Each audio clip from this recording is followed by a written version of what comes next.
Bet dar kažką norėjau pasakyti. Kaip tu vertini visą šitą apskritai dalyką su Trinkieri? Ar tau normalu, kaip jisai bendravo su Tautvydu? Taigi aš jau atsakiau į šitą klausimą.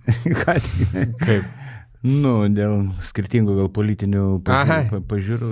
Nuolio rungtynių, čia kai Evansas patyrė tą traumą, dar galvojau, dvėjojau, ar apskritai jisai ateis, nes tokia durna situacija gavosi. Tai.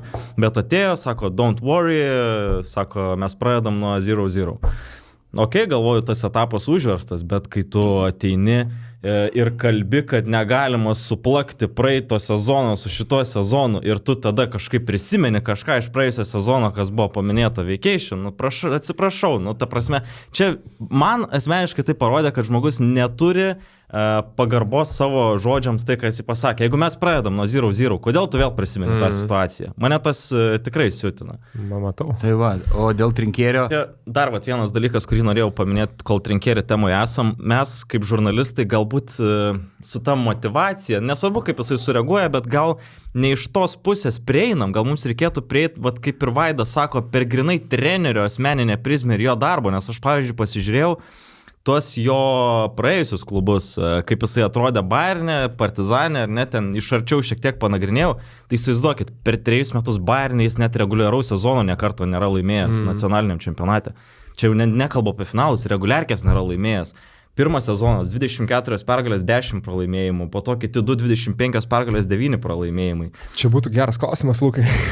Čia geras klausimas ir aš raginu kolegas irgi keltą klausimą, vat pavyzdžiui, antrasis sezonas 22 metų, kai Bayernas pateko Eurolygos atkrintamasis, bet tada jie pusfinalyje vos nepralaimėjo Bonai. Tai žinom, tai tu nori dar pilti žibalo į ugnį.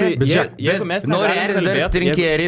negalim kalbėti apie žaidėjų motivaciją, mes tada kalbėkime apie trenerio gabumus nacionaliniam čempionate. Bet tada, kai išduosi klausimą, sėdėk arti durų, kad spėtum pabėgti. Beje, apie tai. Nes rezultatai, kaip sako, ball don't lie. Tai va, baigiam tą prieš žaidimą.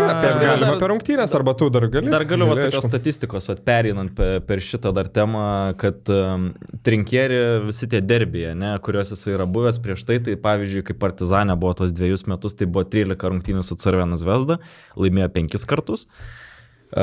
Su Berlyno Alba Vokietijoje iš 22 rungtynių 11 pergalių, lygiai pusę, nežinau, čia jau patys įsvertinkit, o su Rytu dabar kiek čia yra 2-4. 2 pergalės, 4 pralaimėjimai. 3-4 gal, ne? Ne. Man atrodo, 2 reguliarkiai laimėjo vieną finaluose, bet čia detalė. Jei kalbam rimtai, tai aš tai nei vienos pusės iš tikrųjų nepalaikau šitam mini konflikte, jeigu galima taip įvardinti. Man Kubiliaus klausimas atrodė, aš sutinku su Trinkieri dėl klausimo, kad čia nėra tos pačios komandos, nei iš Ryto, nei iš Žalgirio. Kam reikia prisiminti praėjusią sezoną?